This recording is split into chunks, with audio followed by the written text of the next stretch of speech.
Olá, professora. Eu sou a aluna Monicelli e o meu tema está aparecendo aqui embaixo, agora está aparecendo aqui embaixo, é o impacto da renda na educação brasileira. No caso, na minha apresentação seria o impacto da baixa renda na educação brasileira. Irei mostrar alguns slides e também será uma coisa mais perto assim de um podcast, mas ao mesmo tempo trazendo algumas informações. O meu tema ele vai partir em duas direções. Uma das direções vai ser a pobreza menstrual, que eu vou falar mais para o final, e a outra direção vai ser sobre a fome. E minha apresentação ela vai estar conversando com o texto O que é uma escola justa, do François Dubé. Não sei se está certo o jeito de falar, mas enfim. Eu tive essa ideia com aquela entrevista a ideia do tema, no caso, com aquela entrevista que a gente fez com as pedagogas, que eu vou ler aqui e aí eu vou explicar como ela tem a ver com o tema. Foi a pergunta 9, que era para os alunos elaborarem, né, no caso, nós elaborarmos, que eu elaborei a seguinte pergunta. Existem políticas da escola que você considera excludentes para os alunos especiais? Por exemplo, alunos cadeirantes ou cegos. Mas poderiam ser outros alunos especiais, outras modalidades, digamos assim. Aí ela respondeu: existem laudos de alunos na escola que possuem o caráter de alunos especiais. No entanto, a adaptação do currículo para esses alunos, sendo que nenhuma política excludente foi notada pela pedagoga dessa instituição. Aí aqui vem a resposta que conversa com o meu tema. A exclusão é maior para os alunos carentes que não têm acesso à tecnologia. E a partir daí eu comecei a pesquisar sobre fome e pobreza menstrual. Aqui eu vou falar um trecho que, na verdade, é uma entrevista de áudio feita pela Thaís Carrança, da BBC News Brasil, que se lê assim, de uma professora de uma rede municipal. Essa aluna chegou bem atrasada. Ela bateu na porta da sala de aula, eu abri e notei que ela não estava bem, mas não consegui entender o porquê. Passei álcool na mão dela e senti a mão muito gelada, num dia que não estava frio para justificar. Ela sentou e abaixou a cabeça na mesa. Eu estranhei e chamei ela à minha mesa. Ela veio e eu perguntei se ela estava bem. Ela fez com a cabeça que estava, mas com aquele olhinho de que não estava. Perguntei se ela tinha comido naquele dia. Ela disse que não. Fui pegar algo para ela na minha mochila, porque eu sempre levo um biscoitinho ou uma fruta para mim mesma, mas não deu tempo. Ela desmaiou em sala de aula. Ainda vou comentar isso, mas vou ler mais um trecho, da mesma professora, se não me engano. Porque é isso, a fome. Uma fome que a criança não sabe expressar a urgência e que envolve muitas vezes a vergonha. Para ela é algo humilhante, por isso ela não consegue expressar. Professora de rede municipal. Antes de eu falar sobre o tema com mais profundidade, como ele tem relação com o texto e fazer alguns comentários, esse desenho aqui me lembra também da continuidade dessa entrevista, na BBC News, que uma professora disse que uma das alunas de uma outra sala, provavelmente não era da sala dessa menina que desmaiou, que ela estava tendo umas atitudes muito agressivas com os colegas e também com a equipe, né, que trabalha com a professora, e eles perguntaram o que estava acontecendo, por que esse comportamento estava acontecendo, né, da parte da aluna, e no fim eles descobriram, e ela falou que ela sentia fome, que ela sentia vontade de comer, e é bastante, na verdade é uma coisa que já se é entendida, tanto na fisiologia, quanto na neuro e também na medicina, de uma forma geral, que a fome, ela leva a esse tipo de comportamento agressivo. Tanto que, há um tempo atrás, eu estava vendo uma história de que os juízes, eles tendem a dar uma sentença mais pesada para réus que aparecem ali no julgamento, né, que estão na ordem mais para perto do almoço, porque tem esse certo estresse relacionado à falta da alimentação. E aí esses detentos não, né, esses réus, eles acabam tirando, não sei, né, pelo destino uma sorte maior ou menor, digamos assim. Tem um aluno do 7º ano e a irmã dele está no ensino médio também, no mesmo colégio à noite, e eles foram criados por essa avó. E a avó era aposentada, né, tinha aposentadoria, e o ano passado ela faleceu devido ao Covid, e eles simplesmente ficaram órfãos, eles simplesmente não têm nenhum recurso, então eles estão vivendo assim na casa de parentes, porque não tem quem sustente. E aí nós temos vários casos assim. Eu me sinto, às vezes, cansada de tudo isso, mas eu me sinto na obrigação de me manter firme ali e fazer alguma coisa para essas crianças, sabe? Colocar em prática essa acolhida, que eles podem contar com a escola, que eles podem contar conosco, que nós não seremos mais um a abandoná-los. Então, daí a gente pode pensar como que essa situação, esses trechos de depoimentos, não depoimentos, mas relatos, né, do que os professores e o pessoal que é da equipe relata, como isso tem a ver com o texto do Dubé. Tem a ver porque o que esse texto, que essa tradução traz, é que numa democracia, né, num contexto democrático, a escola, ela pediria por uma avaliação mais meritocrática, porque se suporia que existem mecanismos suficientes para que todo mundo tenha o mesmo ponto de largada. E isso não acontece na realidade, e na verdade até mesmo o autor, eu não sei se foi o autor ou o tradutor, mas até mesmo o autor, ele cita até aqui o Rawls, e ele se pergunta se esse mérito, se essa meritocracia, ela realmente existe. Porque que nem eu vou até parafrasear, na verdade eu vou ler mesmo um trecho do que ele traz.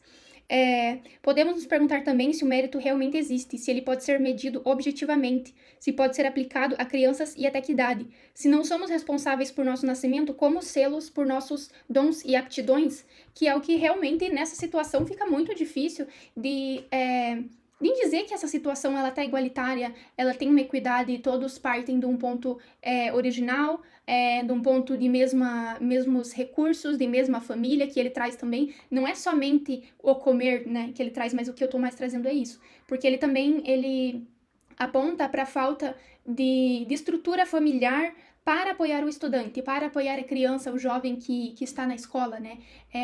Por exemplo, em reunião de professores ou coisas do tipo.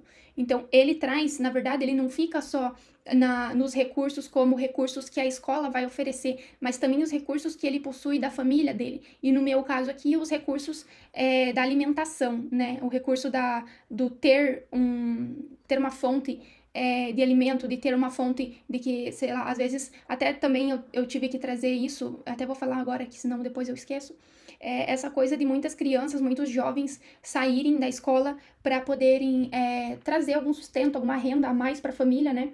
E tem uma parte também do texto que ele fala sobre isso, até me lembrou, tô procurando aqui, até ele me lembrou da época que a minha mãe, ela veio, né, porque ela era do interior do Paraná, quando ela nasceu do interior do Paraná. Então, a gente veio de lá, digamos assim, eu não, né, mas só a minha mãe. E aí foi dito para ela, foi incentivado essa ideia de que realmente, para que estudar, né? A gente precisa de uma renda. Quando ele fala que, eu vou tentar achar, mas essa coisa do incentivar a estudar, a incentivar a sair da escola, a tentar achar um uso dessa criança, desse adolescente, para trazer uma renda a mais em casa, e não é um pensamento injusto, infelizmente, né? Porque até a gente consegue entender os pais que pensam assim, as mães que pedem isso, os pais que pedem isso, e acredito que a gente até não encara isso, mas o próprio jovem deve pensar isso também, né? Algumas vezes, pelo ambiente que ele encontra, pelo contexto que ele encontra dentro de casa. E isso eu posso ver nesse trecho aqui. Pode-se até mesmo pensar que muitas trajetórias escolares funcionam como alternativas às filas de espera dos desempregados e como maneiras de armazenar os jovens no ensino. Que é justamente isso, o pai não quer que seja um armazenamento, a mãe não quer que seja uma pré-fila de espera para ficar desempregado no final de tudo, né? E pede para esse jovem, essa jovem, para que saia e faça uma renda extra, faça uma renda complementar a que o pai e a mãe tá dando, né? Muitas vezes uma família com mais de um filho, com mais até tios e tias morando junto, né? Avós, dependentes realmente desse jovem, dessa jovem. Então, isso também é expresso, né? Isso eu procurei não abordar muito no meu tema, porque ficaria muito grande. Esse tema é muito diverso, né? Tem muita coisa para se pensar sobre isso. Por isso eu decidi trazer só duas vertentes, assim, pra gente analisar, né? Mas é isso. E aí fica muito... A gente fala, né? A gente poderia falar, mas isso é só da realidade escolar, isso daí é uma escola só, é um bairro só, ou então é só muito periferia e tal, sendo que não, muitas vezes essa realidade está bem mais próxima, que é o que mostra o censo, por exemplo, do IBGE, no qual a gente encontra essas estatísticas de 13,5 milhões de desempregados, 12,6% de taxa de desemprego e 5,1 milhões de desalentados, que são pessoas que estão desistindo ou já desistiram de procurar emprego, né? Porque tentaram bico ali, tentaram bico aqui, tentaram uma carteira lá e não conseguiram. Então, isso se reflete muito além do ambiente escolar, e também é uma coisa que ele traz no texto, que a escola, acho que a escola, ele trouxe, e a arte, alguma coisa assim, que eu me lembre que ele trouxe no texto, falando que cada ponto tem sua desigualdade, mas muitas vezes a escola ela pode promover esse ciclo de o adolescente sair da escola ou conseguir uma carreira fraca, né, uma formação fraca, e aí essa formação fraca faz com que, em vez dele subir, né, depois de entrar numa formação na escola, ele subir, ele pegar cargos bons, ele não consegue por conta da formação pobre que ele recebe, por conta de entrar num curso que tem pouca qualidade e visibilidade no mercado de trabalho, né? Por exemplo, alguns cursos, por exemplo, que não possuem assim, não utilidade, mas ele usa a palavra utilidade no texto, mas assim, num quesito de não tem um grande peso pro currículo do aluno, entende? E isso fica muito claro, e a escola pode ser esse lugar, infelizmente, de gerar mais, uma desigualdade, né? Um ciclo de desigualdades. E aí a gente vê, fora o IBGE, a gente vê, e fora a escola, também todos os veículos de mídia.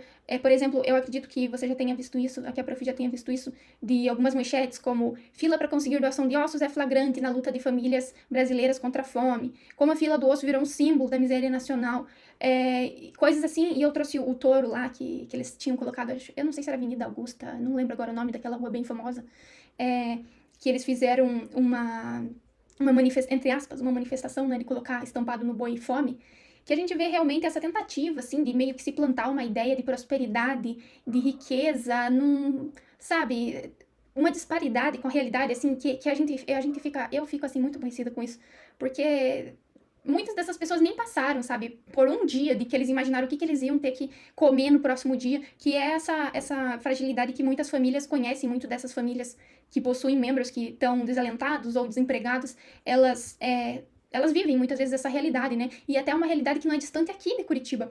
Eu não lembro muito bem o local, mas tem famílias que, assim, vivem para comer o amanhã. É porque eu lembro que eu vi uma reportagem específica, mas claro, óbvio que tem diferentes locais que tem essa realidade, né? Curitiba não é aquela cidade, meu Deus, exemplo em tudo, como muita gente tenta pintar, né? E aí, ainda vou aproveitar esse tema aqui para dizer, mas também isso vai aparecer lá na fragilidade e na pobreza menstrual, que isso é uma falta de recurso para o aluno. Então o aluno ele não vai, como eu falei, essa ideia de meritocracia, ela nunca vai ser pelo texto, ela nunca vai ser alcançada, né? Todo mundo vai sempre ter recurso, mas se pensa em alguma forma de que tem uma certa, né, um certo limiar de ajuda para esses estudantes, para esses jovens, para que eles consigam ter, né, pelo menos assim, um mínimo para chegar lá. Ele até fala especificamente de competências elementares, né? Ele fala aqui no texto sobre competências elementares que elas só vão conseguir ser atingidas quando se tem um recurso, um mínimo de recurso para essas crianças com fome, por exemplo, no meu caso aqui, né? E também para meninas e homens trans, né? Quando uma idade mais avançada, tem essa vulnerabilidade e essa pobreza menstrual. E aqui no slide eu trouxe uma estatística da Cruz Vermelha Brasileira, que diz que uma em cada 4 mulheres já faltou a aula por não poder comprar absorvente. 23% das brasileiras entre 15 e 17 anos não têm acesso a produtos de higiene menstrual. Em pleno século XXI, né? É uma coisa muito estranha. E aqui embaixo eu coloquei uma frase que tinha num dos sites, que depois eu vou discutir mais sobre isso, que a menstruação é o único sangue que não nasce da violência, mas é o que mais dá nojo. E, assim, a gente já tá cansado de saber que a menstruação gera todo e qualquer tipo de tabu. É um tema que rende bastante, né? Acho que dava até pra fazer uma monografia disso, um TCC disso. TCC não, mas monografia dava com certeza pra fazer. E aí eu trouxe o relatório de pobreza menstrual do Brasil, da UNFPA, não sei qual que é a abreviação dessa universidade, e da Unicef. Então, assim, minha ideia foi, vamos então, como o texto falou, vamos começar por um limiar de recursos, assim, né, o mínimo do mínimo. Então, vamos começar pelo banheiro, né? Não estamos nem falando de absorvente, de distribuição de absorvente, isso e aquilo. Vamos começar pelo mínimo. A menina, sem querer, tipo assim, porque não é uma coisa que a gente espera, né? É uma coisa que acontece. Não se sabe exatamente o momento que a menina ou o homem trans vai ficar menstruado, mas, assim, vamos dizer, aconteceu, então vamos pro banheiro. Aí o que a gente encontra? Encontramos que cerca de 321 mil alunas, 3% do total de meninas estudantes brasileiras, estudam em escolas que não possuem banheiro em condições de uso, dentre as quais 121 mil meninas estão no Nordeste, ou seja, 37,8% do total de meninas que estudam em escolas sem banheiro. Quando analisamos isoladamente as escolas rurais, são cerca de 6,4% das meninas estudando em escolas sem banheiro em condição de uso. E isso a gente pode ver ali no próprio Politécnico, no setor de biológicas, que eu não sei o que acontece. Isso é a parte mais podcast do vídeo. Eu não sei o que acontece, porque assim, sempre tem um dos banheiros com a porta arrancada. Eu não sei por que isso acontece. Eu não sei quem faz isso, mas isso sempre acontece. E assim, já seria uma falta de banheiro. Então, assim, sobraria um banheiro a menos, entende? Se a gente fosse pensar num círculo universitário, digamos assim. Mas, assim, isso pode acontecer também, e talvez seja até pior para escolas municipais, escolas estaduais. E, assim, isso é o básico, sabe? Isso é o mínimo do mínimo, o esperado, e nem isso todas as meninas podem contar, não precisa, que nem eu falei, não precisa comprar, sei lá, 3 milhões de absorventes e sair distribuindo, mas assim, começamos errado já pelo básico. Aí tudo bem, tem o banheiro, então vamos ver o papel higiênico, né, que até tenho que pôr em contexto aqui, que o papel higiênico, assim como panos, assim como, pasmem, miolo de pão, são utilizados por meninas que não têm por meninas e até por mulheres de rua também, que não têm esses recursos, né, como a gente tá falando. Então, vamos pro papel higiênico. Em associação à infraestrutura, um dos insumos indispensáveis para a garantia da dignidade menstrual é o papel higiênico. Estima-se que no Brasil 1,24 milhão de meninas, 16,6% do total de alunas, não tenham à sua disposição papel higiênico nos banheiros das escolas em que estudam. Dentre essas meninas, 66,1% são negras pardas. Quando analisamos são pretas pardas. Quando analisamos a situação das meninas negras em comparação com meninas brancas, o risco relativo de uma menina negra estudar em uma escola que não tem acesso a papel higiênico nos banheiros é de 51% maior do que para meninas brancas. Nenhuma novidade, né? Infelizmente, nenhuma novidade. Então, como eu estava falando, tudo isso já no começo, digamos assim. O que mais a gente pode ter de complicação no meio dessa conversa, né? No meio desse contexto? É o impacto, que nem tá ali no slide, o impacto da falta de cuidados. Então, numa pesquisa da Johnson Johnson, nos últimos 12 meses, 28% das entrevistadas tiveram infecção urinária ou cistite, 7% infecção vaginal por bactérias, 11% infecção vaginal por fungo e 24% tiveram candidíase. Fora tudo isso, né, toda essa complicação devido a essa pobreza menstrual, essa falta de recurso, para uma higiene básica, né? Ainda tem-se alergia, irritação da pele mucosa, infecções urogenitais como cistite e candidíase, que a gente já falou ali no começo, e no pior dos casos, que pode levar a pessoa até a morrer, é a síndrome do choque tóxico, que acontece devido a uma reação imune, né, muito forte daquele indivíduo que está utilizando talvez um absorvente interno, quem sabe, mas eu também já vi alguns sites falando que isso acontece com até absorventes normais. Até teve um caso, uns tempos atrás, de uma adolescente, de uma jovem, na verdade, que saiu com um shorts muito apertado e ela teve que ficar internada simplesmente por conta que ela estava com shorts muito apertado. Imagine-se um pano abafando o local, ou até comida, o que pode alterar também o pH e todas essas coisas fisiológicas que no nosso curso a gente sabe que acontece, né? Então, assim, tudo bem, não se tem, então, o mínimo estrutural e de alguns outros recursos, como papel higiênico, por exemplo. O que a gente poderia fazer é tentar uma distribuição, então, desse material, né, desse material higiênico como absorventes, para meninas que necessitam, para mulheres que necessitam, no nosso caso, num ambiente escolar, né, num contexto escolar. Mas nem tudo são flores, e na verdade no Brasil essa questão é bem difícil, dado o nosso governo, né? Assim como a questão da fome também, a gente já estava de certa forma, a gente já estava se recuperando, a gente estava com índices, antes desse período que a gente passa agora, com índices bastante otimistas em relação à fome e etc. Mas caímos de novo nessa situação, né? E aí eu trago o projeto de lei 14.214 de 2021, que foi vetado pelo governo Bolsonaro e que gerou muito protesto, e com razão, com certeza, porque a desculpa foi de que não havia dinheiro, não havia algum tipo de renda que pudesse ser empenhada nesse projeto, né, que foi levado até lá com muitos custos, porque é um projeto bem novo. Aqui a notícia está de outubro de 2021.